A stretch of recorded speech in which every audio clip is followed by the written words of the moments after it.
Assalamualaikum warahmatullahi wabarakatuh. Selamat datang kembali di kanal kami. Al-Quran, kitab suci umat Islam, bukan hanya petunjuk hidup, tapi juga lautan ilmu yang tak pernah kering untuk digali. Di dalamnya, tersimpan rahasia-rahasia alam semesta yang terus menantang akal manusia untuk mengungkap maknanya. Banyak yang tidak menyadari, Al-Quran dan hadis telah menyebutkan beberapa tempat di alam semesta yang hingga detik ini keberadaannya masih diselimuti misteri, sangat sulit dijangkau, dan menjadi teka-teki terbesar dalam sejarah. Pada episode kali ini, kita akan menjelajahi 6 tempat menakjubkan yang disebut dalam Al-Quran, yang hingga kini masih menjadi misteri.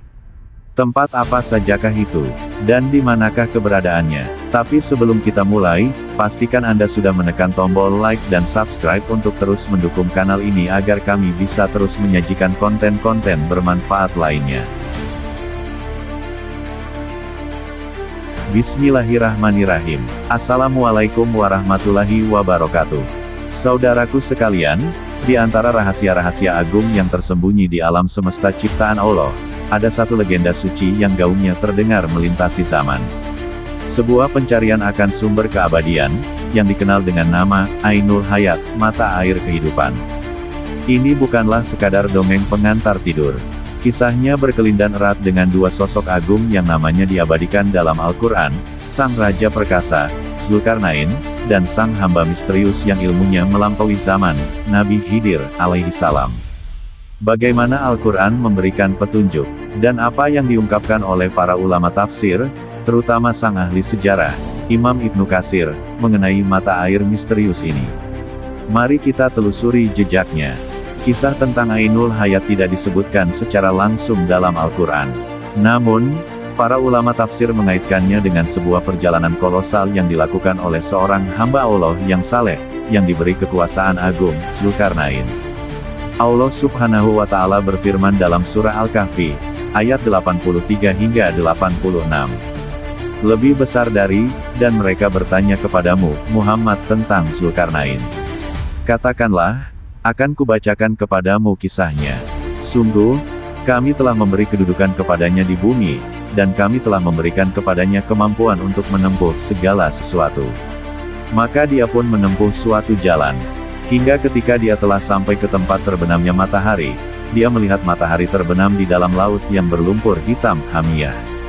Lebih besar dari, Al-Quran kemudian melanjutkan kisah perjalanannya ke arah timur, tempat terbitnya matahari, Al-Kahfi, 90, dan perjalanannya yang ketiga yang membawanya bertemu Yajuj dan Majuj. Ayat-ayat ini menunjukkan betapa luasnya kekuasaan dan perjalanan Zulkarnain, yang telah menjelajahi penjuru bumi yang paling jauh. Dan dalam salah satu perjalanan inilah, menurut berbagai riwayat yang dinukil oleh para mufasir, pencarian Ainul Hayat terjadi. Imam Ibnu Katsir, dalam kitab tafsirnya maupun dalam Qisas Al-Anbiya, mengumpulkan berbagai riwayat mengenai perjalanan Zulkarnain ini. Disebutkan bahwa Zulkarnain adalah seorang raja yang saleh dan adil. Beliau memiliki seorang sahabat, penasihat, dan panglima perang yang juga seorang hamba Allah yang sangat istimewa, yang diyakini oleh banyak ulama sebagai Khidir, alaihi salam. Dalam sebuah riwayat, disebutkan bahwa Zulkarnain pernah bertanya kepada para malaikat tentang sesuatu yang dapat membuatnya hidup abadi agar ia bisa terus beribadah dan berjihad di jalan Allah. Ia kemudian diberitahu tentang keberadaan Ainul Hayat, sebuah mata air yang tersembunyi di tempat yang disebut As-Sulumat, atau tanah kegelapan, suatu tempat di ujung bumi yang tidak pernah tersentuh sinar matahari. Maka, Zulkarnain pun menyiapkan ekspedisi terbesar yang pernah ada. Ia mengumpulkan pasukan terbaiknya, termasuk Khidir. Mereka melakukan perjalanan berbulan-bulan, menembus samudera kabut dan kegelapan yang pekat. Seperti yang dikisahkan dalam riwayat-riwayat tersebut, Zulkarnain dan pasukannya akhirnya tiba di wilayah As-Sulumat. Suasananya begitu gelap gulita. Sebelum memasukinya, Zulkarnain memberi perintah agar tidak ada yang mengambil apapun dari dalam kegelapan itu, karena apa yang mereka ambil, baik sedikit maupun banyak, akan menimbulkan penyesalan. Di dalam kegelapan pekat itu, pasukan terpecah. Namun, Nabi Khidir, yang berjalan di depan sebagai pemandu, mendapatkan ilham atau petunjuk langsung dari Allah. Tiba-tiba, di tengah kegelapan itu, Khidir menemukan sebuah mata air yang bersinar laksana intan. Ia merasakan ketenangan yang luar biasa. Yakin bahwa inilah Ainul Hayat yang dicarinya, beliau segera turun, meminum airnya, mandi, dan berwudu darinya. Seketika itu juga, atas izin Allah, takdirnya pun ditetapkan, ia akan diberi umur yang sangat panjang, hingga waktu yang dikehendaki oleh Allah. Sementara itu, Zulkarnain dan sisa pasukannya tidak berhasil menemukan mata air tersebut. Mereka hanya menemukan kerikil-kerikil di dasar kegelapan. Sebagian mengambilnya, sebagian tidak. Ketika mereka keluar dari kegelapan, mereka yang mengambil kerikil itu menyesal karena hanya mengambil sedikit, dan yang tidak mengambil pun menyesal karena tidak mengambil sama sekali. Ternyata, kerikil itu adalah permata dan yakut yang paling berharga. Zulkarnain, sang Raja Agung, menyadari bahwa Ainul Hayat bukanlah takdir untuknya. Keabadian adalah milik Allah, dan Allah memberikannya hanya kepada siapa yang Dia kehendaki. Lalu, apa bukti terkuat bahwa Nabi Khidir benar-benar telah meminum Ainul Hayat dan masih hidup? Jawabannya kembali kita temukan dalam surah Al-Kahfi.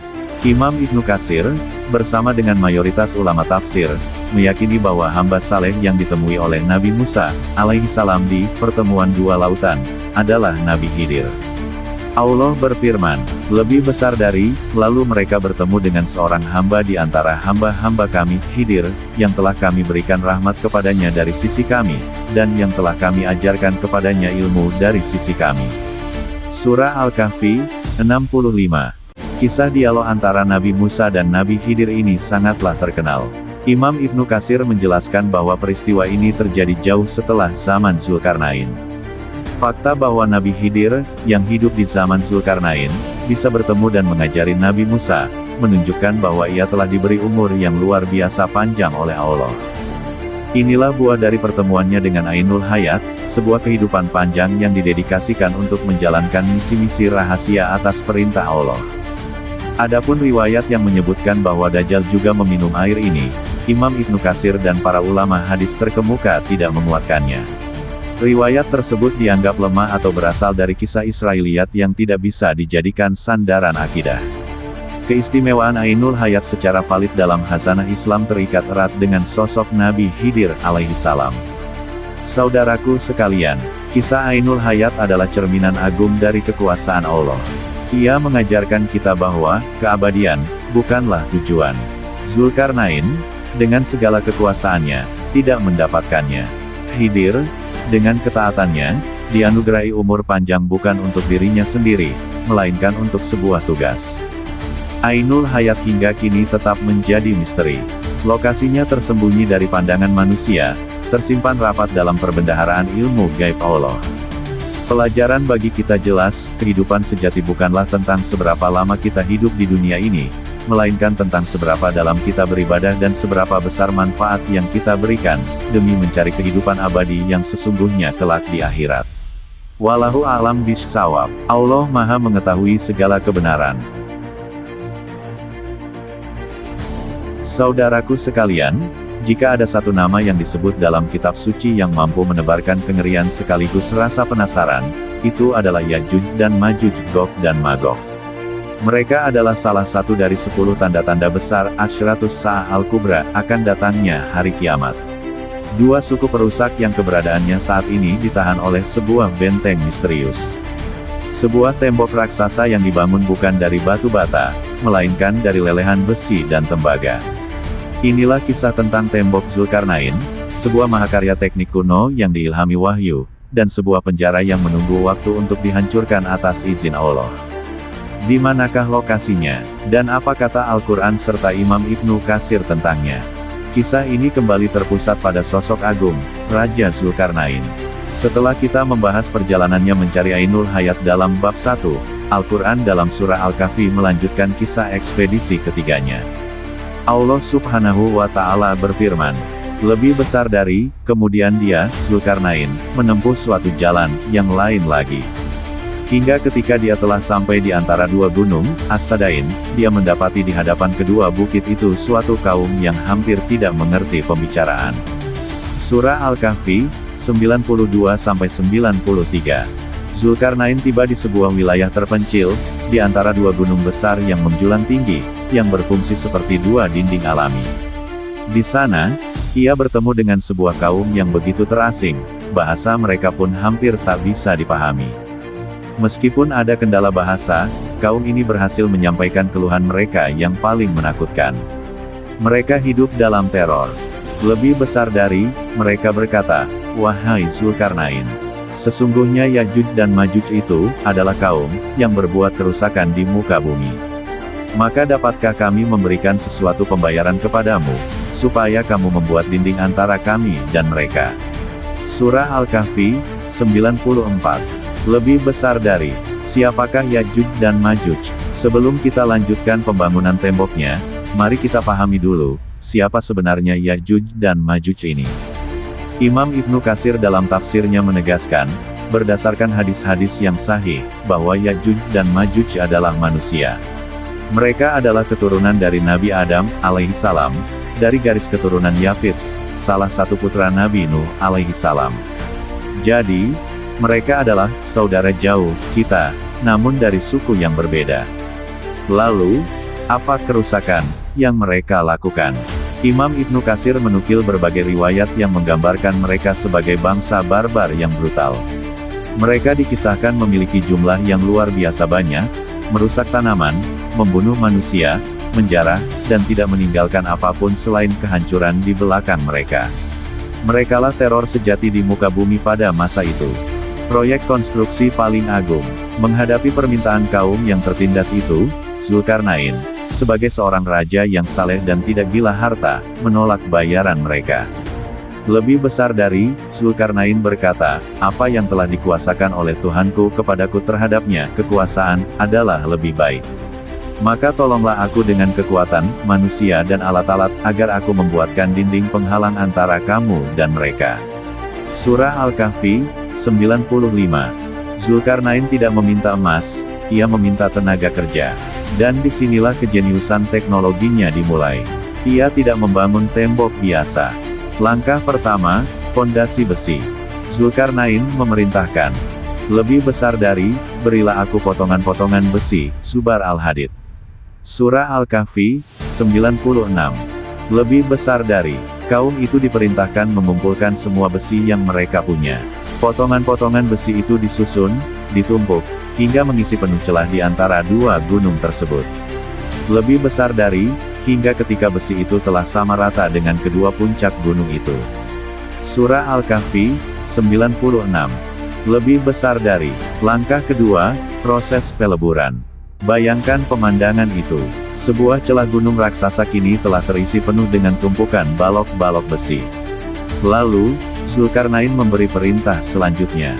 Lebih besar dari, berkatalah Zulkarnain, tiuplah api itu. Hingga ketika besi itu sudah menjadi merah membara seperti api. Surah Al-Kahfi, 96. Lebih besar dari, mereka menggunakan ububan atau alat peniup api raksasa, membakar tumpukan besi itu hingga menjadi tungku peleburan terbesar di dunia, menyala merah seperti bara api raksasa. Langkah ketiga, pengecoran tembaga. Dan inilah langkah final yang mengunci segalanya. Lebih besar dari, dia pun berkata, berilah aku tembaga kitran, yang mendidih agar kutuangkan ke atas besi panas itu. Surah Al-Kahfi, 96. Lebih besar dari, Zulkarnain menuangkan tembaga cair yang mendidih ke atas tumpukan besi yang membara. Besi dan tembaga itu menyatu, membentuk sebuah dinding logam campuran yang solid, kokoh, licin, dan tak terbayangkan kuatnya. Hasil akhir, tembok yang sempurna. Narator, maka jadilah sebuah set, sebuah bendungan atau tembok penghalang, yang sempurna. Al-Quran merekam hasil akhirnya dengan presisi yang menakjubkan. Lebih besar dari, maka mereka, Ya'juj dan Ma'juj tidak bisa mendakinya, dan mereka tidak bisa pula melubanginya. Surah Al-Kahfi, 97. Lebih besar dari, tembok itu terlalu tinggi dan terlalu licin untuk didaki, dan terlalu tebal serta terlalu kuat untuk dilubangi. Ya'juj dan Ma'juj pun terkurung. Lalu, di manakah lokasi tembok agung ini sekarang? Banyak orang berspekulasi bahwa itu adalah tembok besar Cina, Great Wall of China. Namun, Teori ini ditolak mentah-mentah oleh para ulama, termasuk sebagaimana yang diisyaratkan Imam Ibnu Katsir. Mengapa? Jawabannya jelas ada di Al-Quran. Tembok besar Cina terbuat dari batu bata, tanah liat, dan batu. Tembok Zulkarnain terbuat dari besi, hadid, dan tembaga kitran. Ini adalah perbedaan fundamental. Tembok besar Cina adalah benteng pertahanan di atas bukit. Tembok Zulkarnain adalah set atau bendungan yang menutup celah di antara dua gunung, Baina As-Sadain. Imam Ibnu Katsir dan para ahli geografi Muslim klasik cenderung menempatkan lokasi ini di wilayah utara, di daerah pegunungan Kaukasus atau Asia Tengah, di negeri bangsa Turk, istilah kuno untuk wilayah Asia Tengah. Video ini menyebutkan satu lokasi yang menarik, Bukhara, di Uzbekistan modern. Di dekat sana, ada sebuah celah gunung sempit yang secara historis dikenal sebagai Bab al-Hadid, atau gerbang besi. Nama ini sangat sesuai dengan deskripsi Al-Quran. Wilayah lain yang sering disebut adalah dari Al-Gorge di pegunungan Kaukasus, yang juga dikenal sebagai gerbang Kaspia, atau gerbang Alan. Namun, pada akhirnya, Allah telah menyembunyikan lokasi pastinya dari pandangan kita. Itu adalah bagian dari rahasianya. Setelah menyelesaikan tugas monumental itu, Zulkarnain tidaklah sombong. Dengan penuh kerendahan hati, ia menisbatkan semuanya kepada Allah. Lebih besar dari Zulkarnain, berkata, "Ini, dinding, adalah rahmat dari Tuhanku. Maka apabila janji Tuhanku telah datang, Dia akan menjadikannya hancur luluh, daka, dan janji Tuhanku itu adalah benar." Surah Al-Kahfi, 98. Lebih besar dari, saudaraku sekalian, tembok itu masih berdiri kokoh hingga hari ini, mengurung Ya'juj dan Ma'juj. Dalam sebuah hadis, Rasulullah Shallallahu Alaihi Wasallam bersabda bahwa setiap hari, Ya'juj dan Ma'juj melubangi tembok itu. Ketika mereka hampir berhasil menembusnya, pemimpin mereka berkata, "Kembalilah, kita teruskan besok." Namun, mereka lupa mengucapkan, "Insya Allah." Dan keesokan harinya, Allah mengembalikan tembok itu seperti sedia kala. Ini akan terus terjadi, sampai pada hari yang telah ditetapkan. Ketika izin Allah tiba, mereka akan mengucapkan, "Insya Allah," dan keesokan harinya mereka akan menemukan lubang itu, dan keluarlah mereka. Tembok Zulkarnain adalah simbol perlindungan Allah, sekaligus pengingat yang pasti bahwa janji Allah, tentang keluarnya Ya'juj dan Ma'juj sebagai tanda kiamat, pasti akan tiba. Wallahu a'lam bishawab. Hanya Allah yang maha mengetahui segala kebenaran. Bismillahirrahmanirrahim. Saudaraku sekalian, kita sekarang tiba di bab ketiga. Sebuah bab yang tidak hanya berbicara tentang tempat misterius, tetapi tentang sebuah fitnah terbesar yang akan pernah melanda umat manusia sejak Adam diciptakan hingga hari kiamat. Kita tidak berbicara tentang sebuah tempat yang hilang. Kita berbicara tentang sebuah penjara. Penjara bagi makhluk terkutuk yang paling ditakuti, yang saat ini sedang menunggu. Inilah kisah tentang Pulau Dajjal. Al-Quranul Karim memberi kita peringatan tentang akan datangnya fitnah-fitnah besar Al-Fitan. Namun, untuk rincian tentang siapa, di mana, dan bagaimana fitnah terbesar itu akan muncul, kita harus merujuk pada lisan mulia Rasulullah Shallallahu Alaihi Wasallam. Tidak ada satupun nabi, dari Nuh hingga Isa, kecuali telah memperingatkan kaumnya tentang bahaya satu mata, Al-Awar, sang pendusta. Namun, hanya Nabi Muhammad yang memberikan kita rincian paling lengkap tentangnya. Dan rincian itu, termasuk tentang keberadaannya saat ini, datang dari sebuah hadis yang luar biasa, yang dikenal sebagai hadis Tamim Ad-Dari. Kisah pelayaran Tamim Ad-Dari, hadis sahih riwayat Muslim. Imam Ibnu Katsir, dalam kitabnya An-Nihayah, mencatat dan menguatkan hadis ini, yang diriwayatkan oleh Fatimah binti Qais dan didengarnya langsung dari Rasulullah. Kisah ini dimulai di atas geladak kapal. Tamim Ad-Dari, seorang pelaut Nasrani dari kabilah Lakem, yang kemudian masuk Islam setelah kejadian ini, berlayar bersama 30 orang lainnya. Badai besar mengamuk, menghempaskan kapal mereka. Selama 1 bulan penuh, mereka terombang-ambing di lautan, putus asa, hingga akhirnya terdampar di sebuah pulau di tengah samudera, saat matahari terbenam. Dengan sisa tenaga, Tamim dan para pelaut itu mendayung perahu sekoci mereka ke pantai. Dan di sanalah, pertemuan pertama terjadi.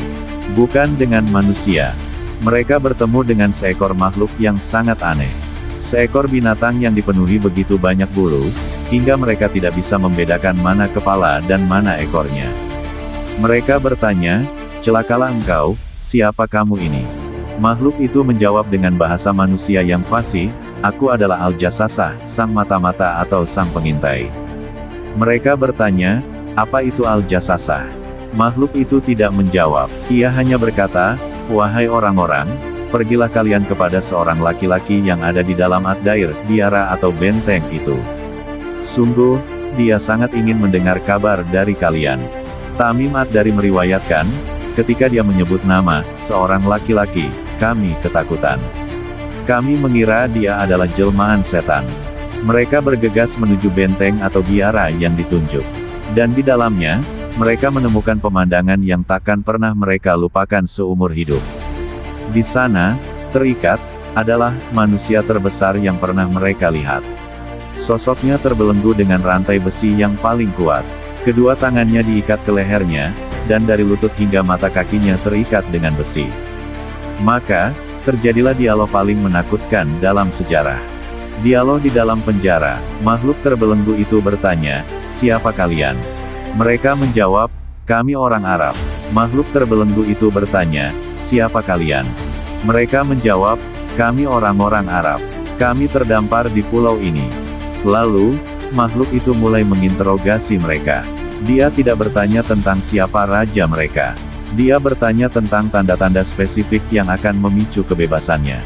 Pertanyaan pertama, "Kabarilah aku tentang kebun-kebun kurma di Baisan, sebuah kota di Palestina, Yordania. Apakah masih berbuah?" Mereka menjawab, "Ya, masih berbuah." Dia berkata, "Ketahuilah, hampir tiba saatnya pohon-pohon itu tidak akan berbuah lagi." Pertanyaan kedua, "Kabarilah aku tentang Danau Tabaria, Danau Tiberias atau Laut Galilea. Apakah masih ada airnya?" Mereka menjawab, "Ya, airnya masih banyak." Dia berkata, "Ketahuilah, hampir tiba saatnya air danau itu akan habis." Pertanyaan ketiga, "Kabarilah aku tentang mata air Sugar.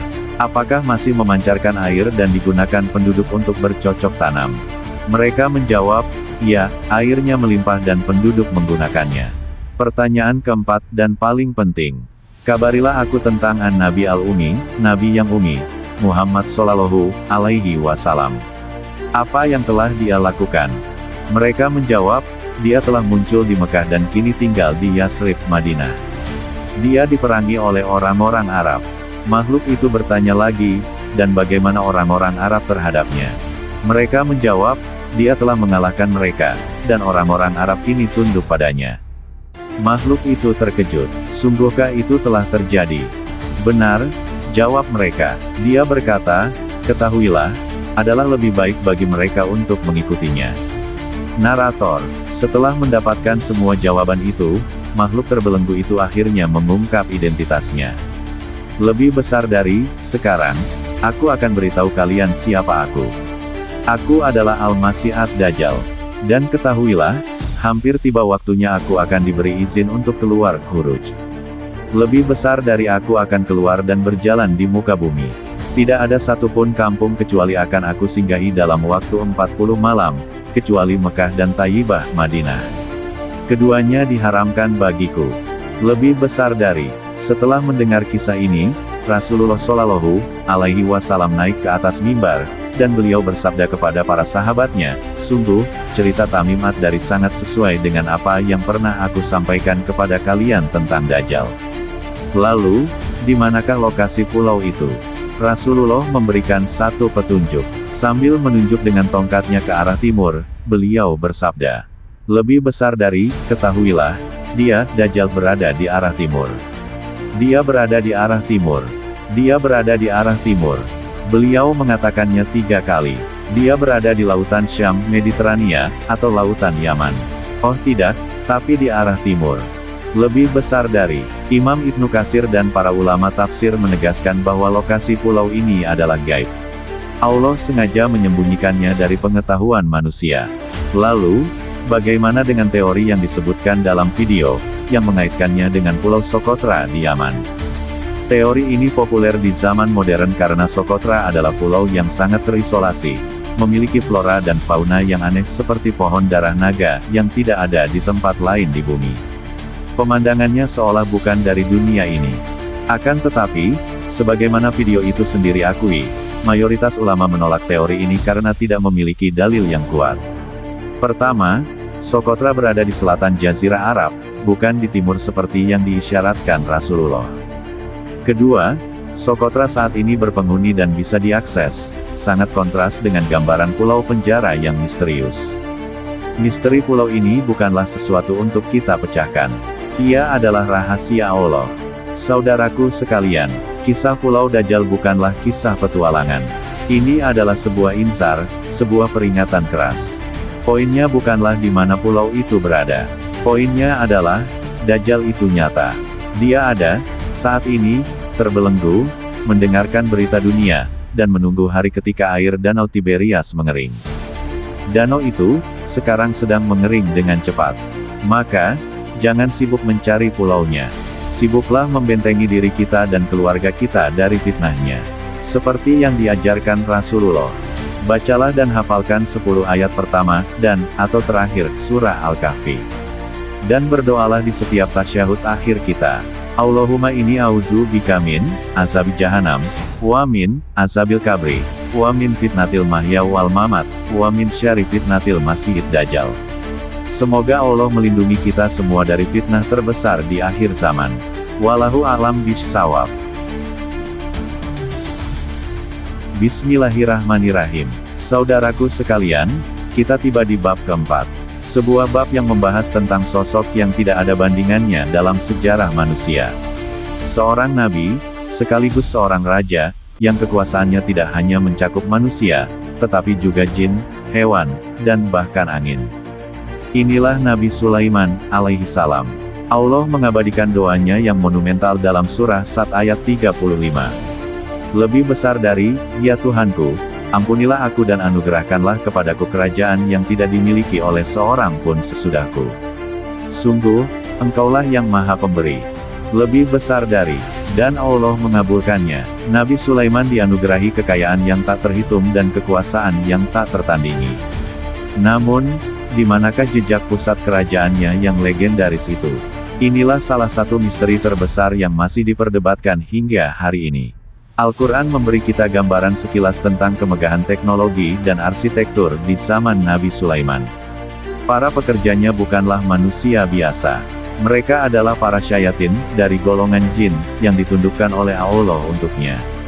Allah berfirman dalam surah Saba, ayat 13.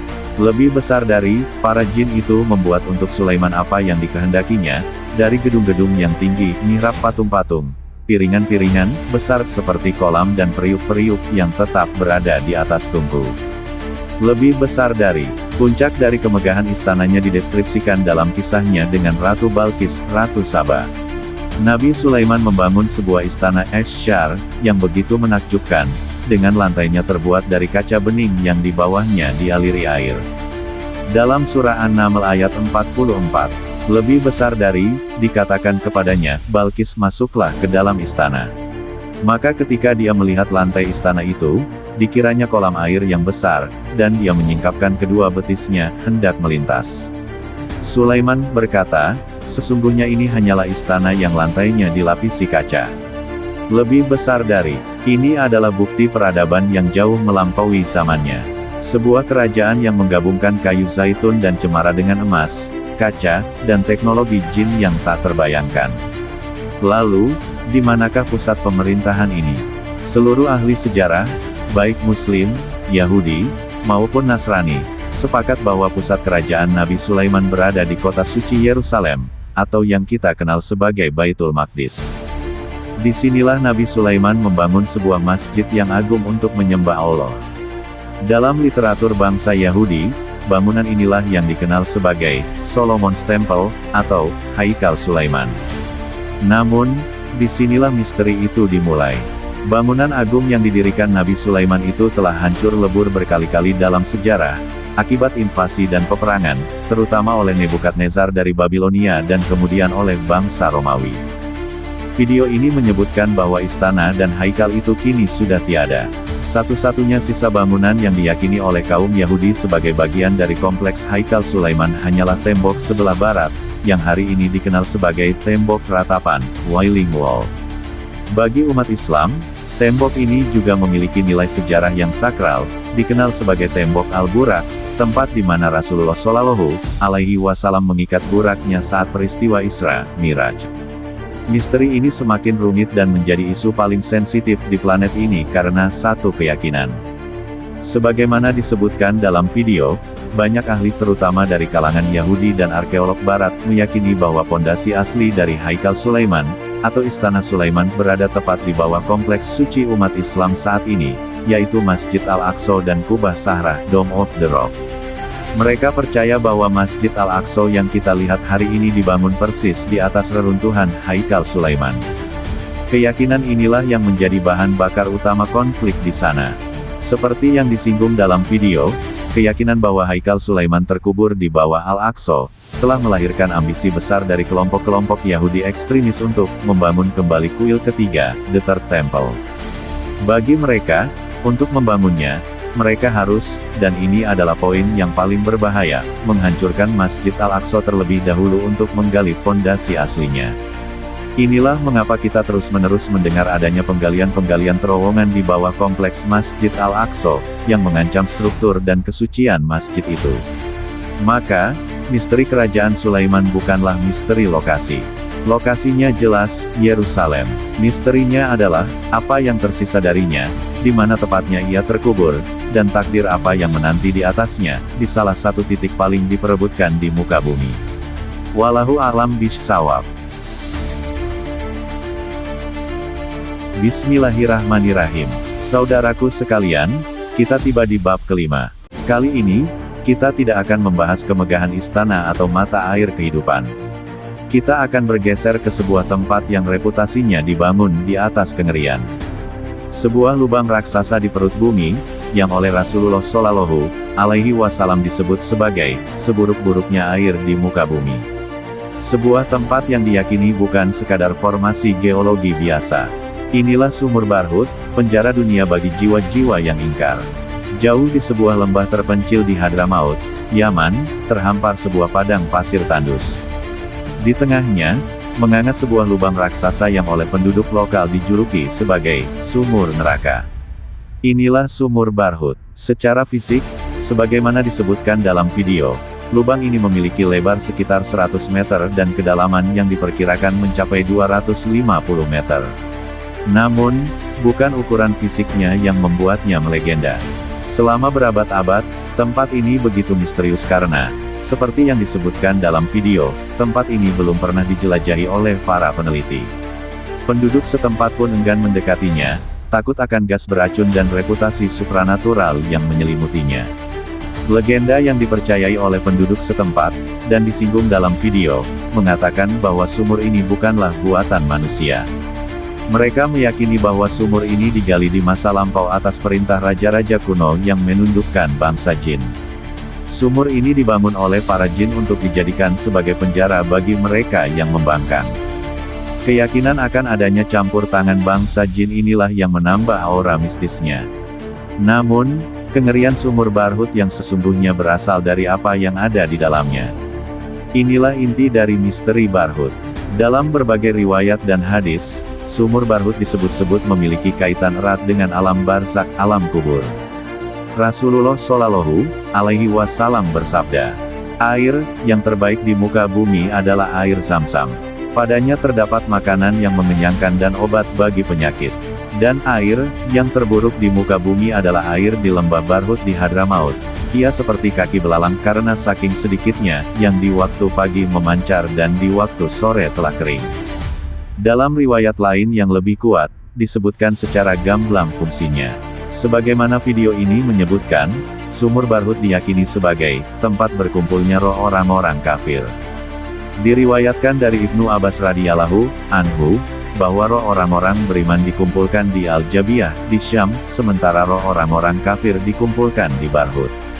Sumur ini diyakini sebagai salah satu pintu atau jendela ke alam siksa, di mana jiwa-jiwa mereka yang menolak kebenaran diseksa dan terpenjara di sana hingga hari kebangkitan tiba.